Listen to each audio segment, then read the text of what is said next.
آقا کریم نے صفوں کو سیدھا کرنے کی تلقین کرتے ہوئے کہا کہ مت سمجھنا کہ میں صرف آگے دیکھ رہا ہوں، میں آگے بھی دیکھ رہا ہوں، میں پیچھے بھی دیکھ رہا ہوں، تمہارے رکوعوں کو بھی دیکھ رہا ہوں اور دلوں میں پیدا ہونے والے خشوعوں کو بھی دیکھ رہا ہوں۔ یہ حضور کی نظر کا کمال ہے۔ اور حضرت عبداللہ ابن عباس رضی اللہ تعالیٰ عنہ فرماتے ہیں کان رسول اللہ صلی اللہ علیہ وآلہ وسلم یرا فی اللیل فی الظلمہ کما یرا فی النہار فی الضوء، حضور رات کی تاریکی میں یوں دیکھتے تھے جس طرح دن کے اجالے میں دیکھتے تھے۔ میں نہیں دیکھ سکتا، یہ دیکھو یہ روشنیاں ہیں، یہ لائٹیں لگی ہوئی ہیں اور میں یہاں سے دیکھ رہا ہوں، اگر یہ چراغاں ختم ہو جائے، یہ روشنیاں بجھ جائیں تو وہ دور چیزیں لکھی ہوئی ہیں وہ تو دکھائی نہیں دے گی، یہ کتاب میری جھولی میں بھی ہوگی میں پھر بھی نہیں دیکھ سکوں گا، اس لیے کہ میری آنکھیں نور ہیں، لیکن یہ اتنی دیر تک نہیں دیکھ سکتی جب تک یہ خارج کی روشنی بھی موجود نہ ہو۔ لیکن حضور سراپا نور ہیں، حضور ظلمت میں بھی دیکھتے تھے، روشنی میں بھی دیکھتے تھے۔ چونکہ میری آنکھیں ان روشنیوں کی محتاج ہیں، کائنات کی ساری روشنیاں شمس و قمر بھی میرے حضور کے محتاج ہیں، اس لیے حضور علیہ الصلوۃ والسلام شمس و قمر کی روشنی کے محتاج نہیں تھے۔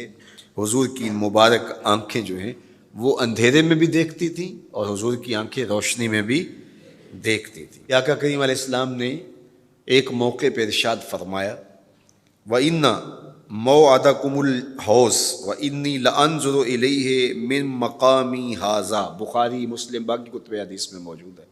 فرمایا کہ تمہارا جو حوض کوثر پر وعدہ ہے جہاں میں تمہیں جام بھر بھر کے دوں گا، فرمایا میں یہاں کھڑا ہوں اور یہاں کھڑے ہو کے اس کو دیکھ رہا ہوں۔ حضور یہاں کھڑے ہیں اور وہاں دیکھ رہے ہیں۔ ایک دن حضور صلاۃ الاستسقاء پڑھا رہے تھے، جب بارش نہ ہو رہی ہو تو اس کی جو نماز پڑھائی جاتی ہے اللہ کے حضور دعا کرنے کے لیے تو اس کو صلاۃ الاستسقاء کہا جاتا ہے۔ ام المومنین سیدہ عائشہ رضی اللہ تعالیٰ عنہ سے مروی ہے۔ تو نماز پڑھاتے پڑھاتے حضور نے ہاتھ آگے کیا پھر پیچھے کھینچ لیا، تو عمومی طور پہ ایسا نہیں ہوتا۔ تو صحابہ نے جب دیکھا تو بعد میں کسی نے پوچھا حضور آج نماز میں آپ نے ہاتھ آگے بڑھایا اور پیچھے کھینچ لیا، مجھے بتائیے کہ حالت نماز میں نظر کہاں ہونی چاہیے؟ جائے سجدہ پہ ہونی چاہیے نا، لیکن صحابہ حضور کو دیکھ رہے ہیں۔ اللہ اکبر۔ صحابہ سے کسی نے پوچھا کہ تم بتاؤ ظہر اور عصر کی نمازوں میں حضور قرات کرتے تھے؟ کہاں کرتے تھے، بخاری میں ہے۔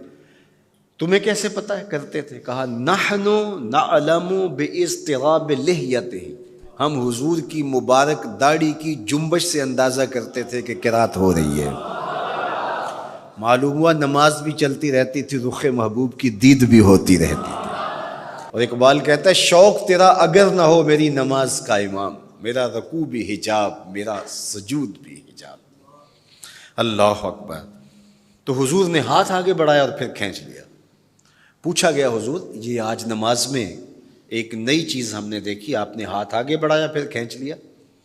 فرمایا ہاں، جنت میں کھجوروں کا ایک خوشہ لٹک رہا تھا، میں اس کو توڑنے کے لیے ہاتھ ڈالا تھا پھر میں نے چھوڑ دیا، اور اگر میں توڑ لیتا تم قیامت تک کھاتے رہتے ختم نہ ہوتا، لیکن میں نے کہا نہیں چلو پھر قیامت کو ہی صحیح۔ اب حضور کھڑے کہاں ہیں؟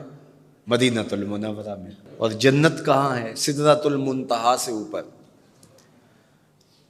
سر پٹ گھوڑا دوڑے اور تیز رفتار گھوڑا، تازی گھوڑا، 500 سال دوڑنے کے بعد پہلے آسمان تک پہنچے، پھر اتنی موٹائی آسمان میں، پھر دوسرا آسمان، پھر تیسرا آسمان، درمیان میں پھر خلائیں بھی، پھر وہاں سے 7 آسمانوں کے بعد کہیں سدرۃ المنتہا، اور قرآن بتاتا ہے کہ جنت بھی سدرۃ المنتہا کے پاس ہے، پھر آگے جنت، اور جنت کے جو درخت ہیں وہ 70,000 سال کی اونچائی پر ہیں، وہاں لٹکتی ہوئی کھجوروں کے خوشے، اور حضور علیہ السلام نے یہاں کھڑے ہو کے ہاتھ بڑھایا اور وہاں حضور کا ہاتھ پہنچ گیا۔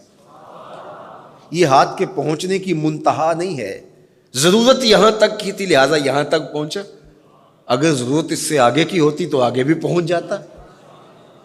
تو حضور کا ہاتھ یہاں سے یہاں تک پہنچا. یہ حدیث پاک میں نا، میں اور آپ ہاتھ اٹھائیں تو ہمارا ہاتھ کہاں تک پہنچتا ہے؟ 5 فٹ قد ہے تو 3 فٹ اوپر ہاتھ پہنچ جائے گا، تو ہمارا ہاتھ 8 فٹ تک پہنچے گا، زمین سے 8 فٹ تک. چلو کسی کا 9 فٹ تک پہنچے گا، کوئی چھلانگ لگا کے اچھل کے اوپر لے جائے گا تو 10 فٹ تک پہنچ جائے گا. البتہ ہماری نظر بہت تیز ہے، ہماری نظر پہلے آسمان کے ٹمٹماتے ہوئے ستارے دیکھتی، دوسرے آسمان کے ستارے بھی دکھائی دیتے ہیں، تیسرے آسمان کے ستارے، چاند سورج ہمیں دکھائی دیتا ہے.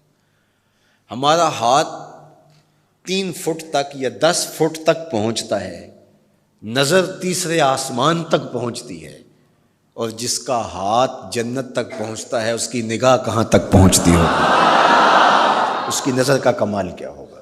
اس لیے فرمایا انی ارا ما لا ترون واسمع ما لا تسمعون، جو میں دیکھتا ہوں وہ تم نہیں دیکھتے، جو میں سنتا ہوں وہ تم نہیں سنتے. اپنے حواس کو نبی کے حواس پر قیاس کرنا یا نبی کے حواس کو اپنے حواس پہ قیاس کرنا سوائے جہالت کے اور کچھ نہیں ہے. چے نسبت خاک را بعالم پاک، کہاں ہم کہاں ان کی ذاتیں بابرکات. اس لیے فرمایا انی ارا ما لا ترون واسمع ما لا، جو میں دیکھتا ہوں وہ تم نہیں دیکھتے، اور جو میں سنتا ہوں وہ تم نہیں سنتے. اللہ اکبر. ہماری آنکھیں تو چمکتے ہوئے سورج کو دوپہر کے وقت نہ دیکھ پائیں، چندھیا جائیں، آنکھوں میں پانی اترنے لگے، اور محبوب کی آنکھیں بے حجاب دیدار رب کریں. اور قرآن کہے ما زاغ البصر وما، آنکھ چندھیائی بھی نہیں اور حد ادب سے تجاوز بھی نہیں کیا.